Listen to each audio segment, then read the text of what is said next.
Kas nutinka tavo projektui, kai kas nors sugenda?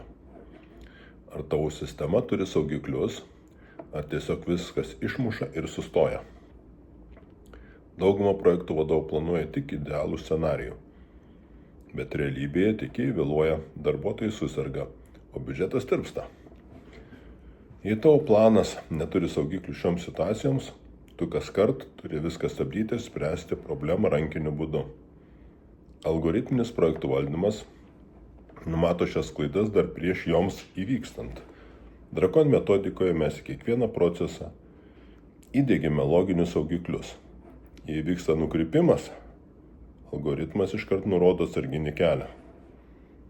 Projektas nejuda aklai, jis adaptuojasi automatiškai. Sukurkite projektą, kuris pats žino, kaip tvarkytis su krizėmis.